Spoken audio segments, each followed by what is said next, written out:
හරි. ඒකම මෙන්න මේ උදාහරණ බලමු ශනිකව.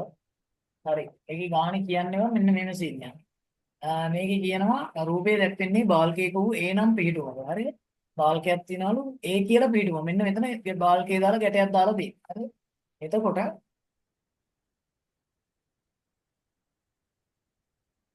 බාල්කේ දාලා ගැටයක් දාලා තියෙනවා මෙන්න මේ පොයින්ට් එකේ ඉන්නවා. මේ ඒ කියන පොයින්ට් එකේ. එතකොට තන්තුවක දිග එල්ලු මෙන්න මෙහෙම තන්තුව තියෙනවා. මේ තන්තුවේ දිග එල්ලු. හරිනේ? එහෙම යනවා. හරි තන්තුව වෘත්තාකාරයි. දැන් මොනවද තියෙන්නේ? හරි. දිග එල්ලු කෙලවරක m ස්කන්ධයක්. මෙන්න මෙතන තියෙනවලු බර m. ඒ කියන්නේ පල්ලෙහාට තියෙන බර mg. හරිද? ස්කන්ධ m නේ. අවස්ථාව. ඒ හරහා යන සිරස් අක්ෂයක් වටා. හරිනේ? ඒ හරහා යන සිරස් අක්ෂයක් වටා අරේ r වන වෘත්තයක භ්‍රමණය වෙනවා කියලා කියනවා. හරි? එතකොට මෙන්න බල ටික බං. එහෙනම් මේ ස්කන්ධයේ m ට මත යෙදෙන බල ටික මොනවද? මෙයා තන්තුව දැන් වෘත්තාකාර පතේ කැරකෙද්දි L තන්තුව ඔස්සේ ආතතියක් උඩට හට ගන්නවා. හරි? මේක නම් එයාගේ සිරස් අක්ෂය. හරිද? සිරස් අක්ෂය ඕකනම් ආතති බලයක් මම මෙන්න මේ පැත්තට හට ගන්නවා. මේ තියෙන්නේ එයාගේ සිරස් අක්ෂය. හරිද? පල්ලිහාට බර mg ක්‍රියාත්මක වෙනවා. හරි? ආතතිය t. තෝන් ඔය කියන බල ටික ඇති වෙනවා කියලා තේරෙන්න ඕන. හරිද? හරිනේ?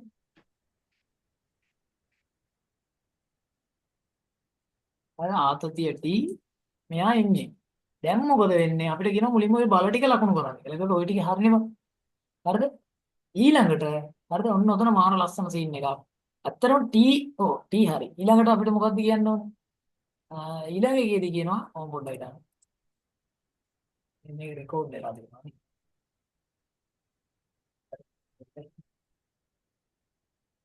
ආ මේ මං හිතන්නේ දැන් ආපු එක නේ. ඔව් දැන් ආපු එක. ඒක ඇවිල්ලා රෙකෝඩ් එක 2 නේ. රෙකෝඩ් 2.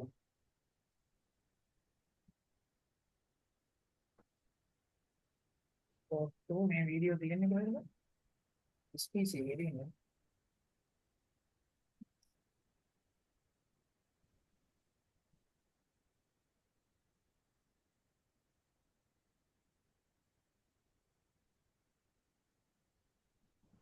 ડોક્યુમેન્ટ પર zoom වල දෙන්නේ. ડોક્યુમેન્ટ પર zoom වල.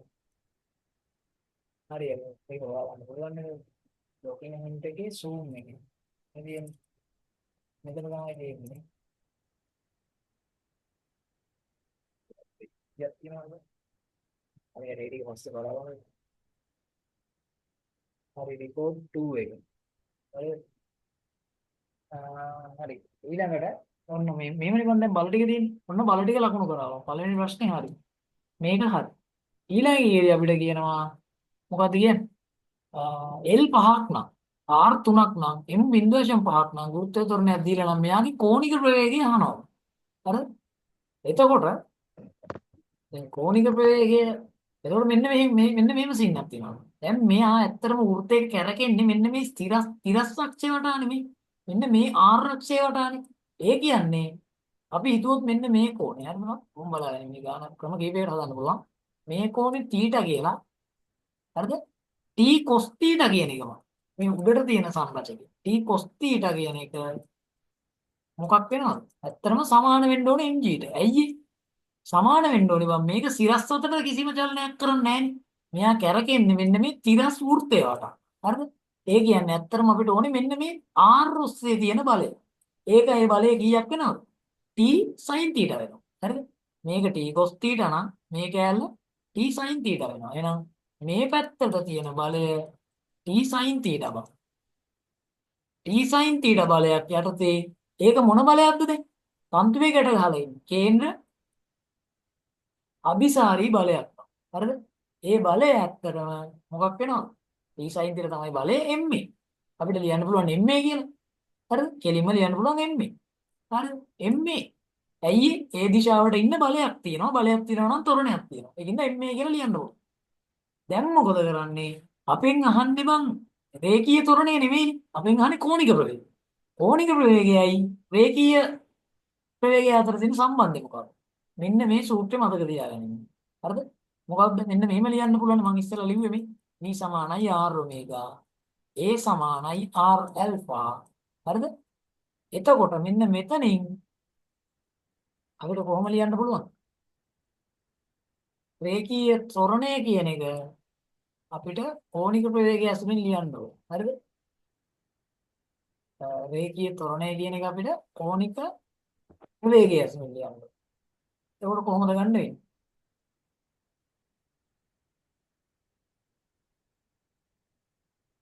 අපෙන් අහන්නේ කෝණික ප්‍රවේගයනේ. එතකොට මොකක් වෙන අයිඩියා එකක් තියෙනවද? අපිට ඔව් ඔව් මෙන්න මේ සූත්‍රය මතක තියාගන්න. හරිද? මෙන්න මේ දෙකෙන් හැදෙන සූත්‍රයක් තියෙනවා. මේ ඕනම වෙලාවකදී බං අපිට ලියන්න පුළුවන්. අපිට මේක මම හදන විදිහම කියන්නම් ඕවෙන්න.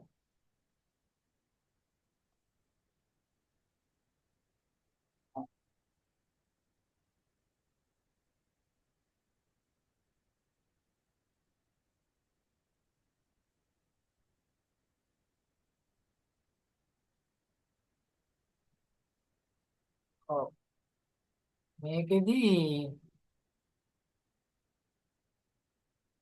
MA හරි හරි මෙන්න මේව හදනවා මෙන්න මේක දැන් මතක් වුණේ හරිද කේන්ද්‍ර අභිසාරී බලයනේ කේන්ද්‍ර අභිසාරී බලය MA තමයි හරිද හැබැයි MA කියන එක බලන්න ලියන්න පුළුවන් කොහොමද දන්නවද කේන්ද්‍ර අභිසාරී බලය කියන වචනේ આવොත් M ගුණ කරන්න ඕනේ V වර්ග බෙදීම R ගෙන් බං ඔන්න ඕක තමයි සූත්‍රය ඕක අනිවාර්යෙන් ලියාගන්න හරිද මේක මාර වැදගත් කේන්ද්‍ර අභිසාරී බලය කියන ගණන් වලදී ස්කන්ධය ගුණ කිරීම ත්වරණය කියන එක බලය වෙනුවට අපිට කෙලින්ම MB වර්ග බෙදීම R කියලා ලියන්න පුළුවන්. එහෙනම් මෙන්න මෙතන A වෙනුවට B වර්ග බෙදීම R කියලා ලියන්න පුළුවන්.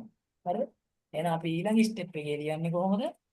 කෙලින්ම ලියනවා T sin theta කියන එක නා කවුද? M V වර්ග බෙදීම R. V කියන්නේ කවුද? R ඔමේගා බා. හරිද? එහෙනම් මෙතනදී අපිට මොකක්ද ලියන්න පුළුවන්? මෙතනදී අපිට ලියන්න පුළුවන් T sin theta කියන එක සමානයි. හරිද? M ගුණ කිරීම M බෙදීම R ගුණ කිරීම V ගේ වර්ගය කියන එක මෙන්න මේ V ගේ වර්ගය වෙනුවට මෙතනින් දානවා. මෙතන V ගේ වර්ග වුණොත් මොකද්ද වෙන්නේ? R ගේ වර්ගය ඔමේගා වර්ගය. හරිද? R ගේ වර්ගය ඔමේගා වර්ගය. මේ R එකට මේ R එකක් කැපෙනවා. එහෙනම් T sin theta සමාන වෙනවා M R ඔමේගා වර්ගය. හරි මේ R. හරි M R ඔමේගාගේ වර්ගය. මෙන්න අපේ දෙවෙනි සමීකරණය එක. මේක අපේ දෙවෙනි සමීකරණය. මේක අපේ පළවෙනි සමීකරණය. දැන් මොකද කරන්න තියෙන්නේ හොඳම වැඩේ. අපිට තීට පදයක් අපි අතින් ගත්තේ ගන්නෙම. තීට අකුරක් ගානේ කිව්වේ නෑනේ. එහෙනම් අපි තීට හොයන්න ඕනේ. වෙයි තීට හොයන්න ඕන දත්ත ටික ගානේ දුන්නා. හරි? මොකද්ද? මම තීට කියලා ගත්තේ මෙන්න මේ සිරස් උසනේ. මේක තීට නම් මෙන්න මේ කෝණේ කීයද? එයා තීටම තමයි. ඇයි තීට වෙන්නේ? මේ දෙක සමාන්තර රේඛා දෙක. සමාන්තර රේඛා දෙකක් අතර මෙන්න මේ කෝණේ තීටා නම් හරි මේගොල්ලෝ සමාන්තරයිනේ. එතකොට මෙයා තීටා නම් මෙයා කීයද? තීටා. හේතුව ඒකාන්තර කෝණ සමානයි. හරිනේ? ඒකාන්තර කෝණද. එහෙනම් මේකත් තීටා. මේක තීටා නම් මෙන්න මේක මහා ලස්සන ගානක්. හරි? ඒක තීටා නම් මෙන්න මෙහෙම අපිට අඳින්න පුළුවන් නේ දැන් මේ. හරිද? අරක තීටා නම් හරිද? අරක තීටා නම් එතකොට අපිට ආපු සූත්‍ර ටික මොකක්ද? මම ඒක ආයෙ ලියන්නම් මෙන්න මෙතනින් මම ලියන්නම් T sin theta සමානයි M R ඔමේගා වර්ගය කියලා එකක් ගන්න. හරි. අනිත් එක මොකක්ද? P cos theta සමානයි M G කියලා. සමාන්තර රේඛා දෙකක් අතර මේ කෝණේ theta මේ කෝණේ theta වුණා. එහෙනම් අපිට දැන් අර රූපයට අනුව මේ බලන්න. මේ හොඳටම බලන්න ඕන ගානක්. ඒක එන්න පුළුවන් මට්ටමේ ගානක්. මේ බලන්නේ මේ සිරස් උස දීලා නැහැ අපිට. හැබැයි අපි දන්නවා දැන් මේ කෝණේ තීටා. මේ ඇල උස අන්තිමේ දිග L කියලා ගානේ දුන්නා. අරය තමයි මේ දුර. මෙයා ඉන්නේ මේ වෘත්තයේ ඉන්නේ තිරස් තලයක. ඒකට ලම්බක තලයකනේ මේක ගැට ගහලා තියෙනවා. අනිත් කොටසේ ඉන්නේ. එහෙනම් ඇත්තටම මොකද? මෙන්න මේ කෝණේ කීයක් වෙනවද? අංශක 90ක් වෙනවා. මෙන්න මෙහෙමයි ඔය රූපේ ඉන්නේ. හරිද? මෙන්න මෙහෙම රූපයක් ඕක. මේ දිග කීයද? L. කියන්නේ තන්තුවේ දිග. මේ උස දන්නේ නැහැ. මේක 90යි. ඇයි වෘත්තයේ ඉන්නේ ඔය තිරස්තලේ. මේ මෙහෙම නෙවෙයි වෘත්තයේ ඉන්නේ. ඕමනේ වෘත්තයේ ඉන්නේ මෙතනනේ මේක ගැට ගහලා තියෙන්නේ. එහෙනම් මෙයා 90ක් වෙනවා. හරිද? මේ පොයින්ට් එකට නේ ඔක වැටෙන්නේ කෙලින්ම ලම්බකෝ. මෙන්න මේ කෝණේ තමයි දැන් තීටා වань. හරිද? ඕක තීටා කියන්නේ මොකද කරන්න පුළුවන්? මෙයා L මෙයා තීටා මේ දුර ගියේ R බා. ඔය දෙකම ගානේ දුන්නා. හරිද? L උත් දුන්නා R උත් දුන්නා. හරි? මේ තියෙන L සහ R වල අගයන් ටික L කියනවා 5යි R කියනවා මීටර් 3යි. හරිද? එහෙනම් L කියන එක 5යි R කියන එක මීටර 3යි. හරි. L කියන එක 5යි මීටර R කියන එක මීටර 3යි. මේ L 5යිලු R ගයගේ 3යිලු මේක මොකක්ද? පයිතගරස් ත්‍රිකෝණයක්. හරි. පයිතගරස් සම්බන්ධය දැම්මොත් මෙතන එන උස කීයද? 5 වර්ගය සමානයි 3 වර්ගය ධන x ගේ වර්ගය කියලා ගමු මේ උස. මේ උස අපි ගමු x කියලා. එහෙනම් 5 වර්ගය 25යි 3 වර්ගය 9යි x ගේ වර්ගය. හරිනේ? එතකොට 25න් 9ක් අඩු වුණාම කීයක් විතර එනවද? 16යි. එහෙනම් 16 සමානයි x ගේ වර්ගය x කියන්නේ කීයද? 4යි මීටර බා. ඒ කියන්නේ ඇත්තටම මේ වෙලාවේදී මේ x ගේ අගය කීයක් වෙනවද? මීටර 4යි. එහෙනම් x ගන්නවා. එහෙනම් අපිට මොකක්ද දැන් ඕනේ තීටා. අපි tan තීටා හොයමු. tan තීටා ගන්නේ කොහොමද? සම්මුඛ පාදයේ බෙදනවා එයාගේ බද්ධ පාදය. සම්මුඛ පාදයේගේ r බා. හරිනේ? tan theta. හරි? එහෙනම් අපිට ඕන කරන්නේ දැන් tan තීටා. ඇයි tan තීටා ගන්නෙ? අපි මේ සමීකරණ දෙක බෙදමු. එතකොට අපිට එනවනේ tan තීටා. එදා මම අර කියලා දුන්නේ බෙදනකොට sin තීටා බෙදීම cos තීටා කියන්නේ tan තීටා. හරිනේ? එහෙනම් මේ sin තීටා බෙදීම cos තීටා කියලා මම එදා කියලා දුන්නේ එක. tan theta. හරි? එහෙනම් අපි tan තීටා ගත්තොත් මොකක්ද අපිට ලැබෙන උත්තරේ? කෙලින්ම ලියන්න පුළුවන්. tan තීටා කියන්නේ සම්මුඛ පාදය. ඒ කියන්නේ 3 බෙදීම 3යි මීටර බෙදීම බද්ධ පාදය 4. x අකුර. ඒ කියන්නේ 4යි මීටර. මීටරට මීටර කැපෙනවා. tan තීටා යගේ කීයද? හරි? ඒක යාළුවා තේරෙනවනේ? ඔව් ඔව්. tan තීටා යගේ 3 බෙදීම 4යි. හරි? එහෙනම් අපි දැන් කරන්නේ මේ එක සමීකරණයයි දෙක සමීකරණයයි බෙදනවා. හරි? එක සමීකරණයයි දෙක සමීකරණයයි බෙදනවා. මේ දේවල් ඔක්කොම දැන් මකන්න පුළුවන්. අර සමීකරණ දෙක තියාගෙන. මෙන්න මේ tan තීටාගේ යගේ තියාගෙන මේ සෙට් එකම මකලා දැම්මේ. මොකද අපිට ඕන කරන දත්ත ටික දැන් ඔක්කොම අපි හොයලා තියෙනවා. හරි? ඇහෙනව නේද? ඔව්. හලෝ ඇහෙනව නේද? ඇහෙනවා. හරි. එතකොට මොකද වෙන්නේ? මෙන්න මේව බං. දැන් අපි එක බෙදනවා දෙකෙන් බං. එක සමීකරණේ දෙක සමීකරණයෙන් බෙදුවොත් මේ t ට t කැපෙනවා. මේක මේකෙන් බෙදුවොත් t ට t කැපෙනව නෙමෙයි. මේ t ට t කැපෙනවා sin θ බෙදීම cos θ කියන්නේ tan θ. tan θ සමානයි m ට m උත් කැපෙනවා නේ. r ඔමේගා වර්ගය බෙදීම g කියලා එනවා. හරි? g ගානේ ගානේ දුන්නා. 10යි m s ඍණ 2. r ගාගයක් දුන්නා. කීයද? කීයද? 3ද කොයිද? 3යි මීටර 3යි නේ.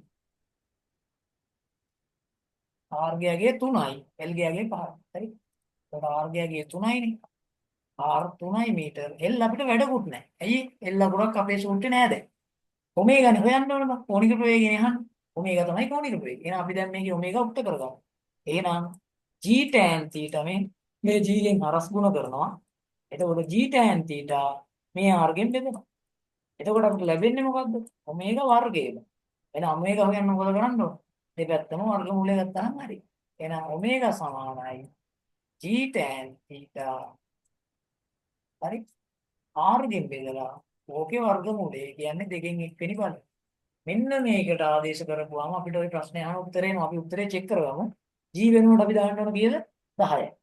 හරි? tan θ මෙතන 10යි ms වෙන දෙක.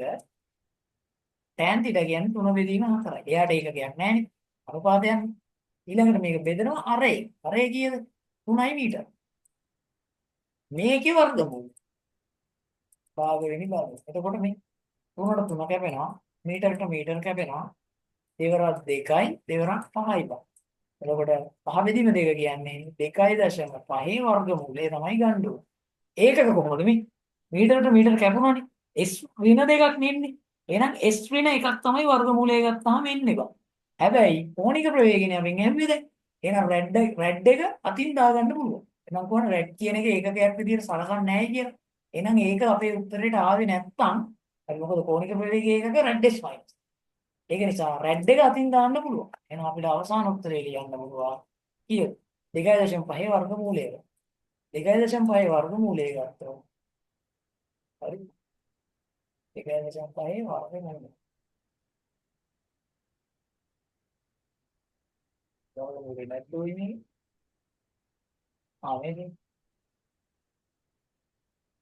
මේකේ 1.5යි 8යි තමයි උත්තරේ. එහෙනම් මෙතන වර්ගමූලය 1.5 හරිද?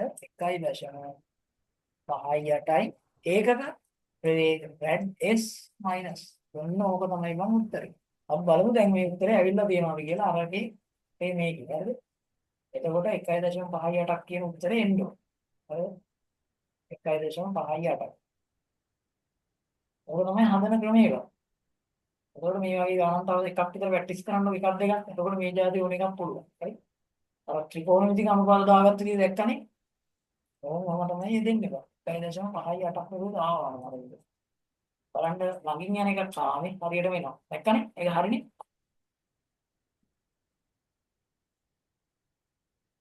ඒක අවුලක් නැහැ නේද බා? තේරුණා නේද?